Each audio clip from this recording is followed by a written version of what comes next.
sentir culpados quando erramos, para nos humilharmos e nos voltarmos para Deus pedindo perdão. Isso é fundamental.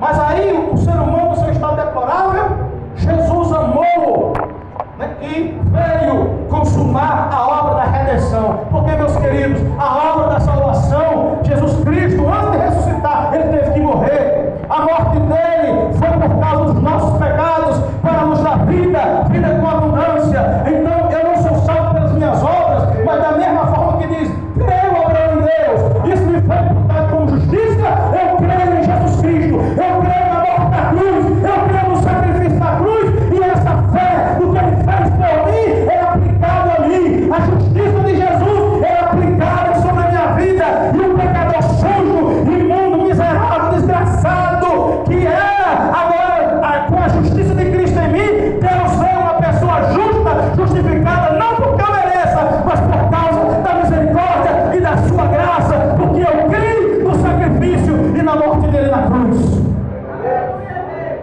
Mas aí, se nós ficássemos só aqui, faltaria uma coisa: nós não cremos no Jesus que apenas morreu. Ele viera morrer, mas ao terceiro dia já estava tudo para anunciar: ressuscitaria. Foi o que aconteceu. Os relatos estão aqui nos evangelhos. Paulo, irmãos, se a ressurreição, essa doutrina for desprezada, olha o que Paulo diz aqui.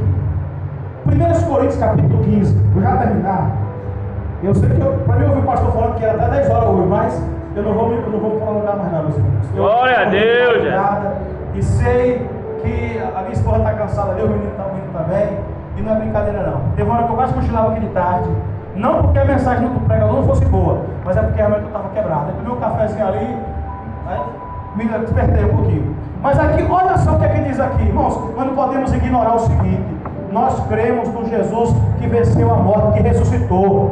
O nosso Jesus não é como as imagens de escultura. Aleluia! O nosso Jesus não está no túmulo. O nosso Jesus está vivo. Quando Paulo estava lá em Atenas, lá em Atos 17, que ele pregou sobre o Deus desconhecido, mostrando, lá no final, ele vai mostrar que Deus, não podemos confundir Deus com imagem de pau de pedra, servido por mãos humanas, porque foi Deus quem fez tudo, de um só fez toda a raça humana, Ele é quem dá vida, respiração, tal, e no final ele vai dizer o seguinte: olha, Deus tem determinado um dia, que há de julgar o mundo com justiça, por meio do varão que destinou, e deu certeza disso, ressuscitando-o dos mortos, ou seja, a ressurreição de Jesus é uma demonstração segura de que um dia os homens irão prestar conta dos seus atos diante de Deus, sendo julgados através de Cristo Jesus.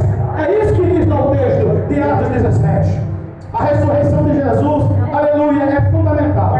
E para concluir aqui, como eu falei para vocês que a mensagem era sobre amor, o poder, né? O amor do sacrifício por nós, o poder pela ressurreição de Cristo. Agora, a glorificação, sabe o que é? É porque Jesus ressuscitou.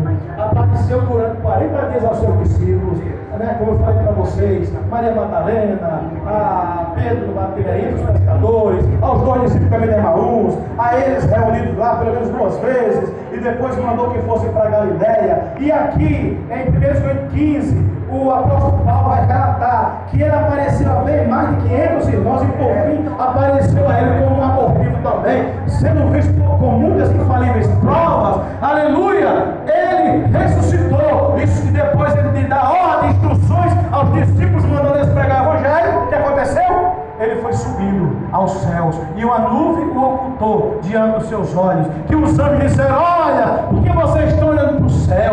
Esse Jesus que dentre vós foi recebido no céu, há de voltar a segunda vez, como para o céu o vistes ir. Beleza, maravilha, meus irmãos, aleluia. Para a morte física existe a ressurreição física, para a morte espiritual existe a ressurreição espiritual, e para a morte eterna, para não sermos mortos eternamente também, existe a ressurreição eterna, a primeira ressurreição. Aí estava lá o pessoal, lá em Tessalônica, né?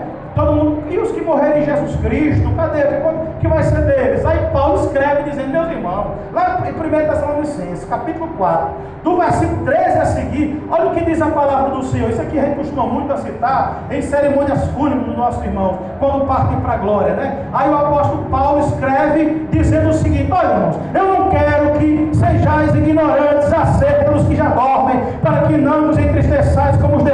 que não têm esperança, porque se cremos que Jesus morreu e ressuscitou, assim também aos que em Jesus dormem. Quer dizer, dormir aqui não é cochilar não, está falando da morte física, da mesma forma que ele falou lá na Galileia, a respeito de Lázaro. Lázaro dorme, e os discípulos, mas você dorme também, Jesus, você não entende nada, rapaz. Lázaro morreu, e eu me alegro porque eu estou aqui com vocês, para que vocês entendam que eu sou aquele que o Pai enviou. Aleluia, vamos lá, que eu vou despertar ele do sono. Então, veja bem que a morte é tão pequena, física, para Deus, que ele chama de dormir. Não que seja, quando você morre, fica dormindo inconsciente, como defendem algumas seitas por aí, de maneira alguma. Mas aqui, voltando ao texto, então ele vai dizer, olha, meus irmãos, se nós cremos que aqueles que em Jesus morreram, dormem em Jesus, eles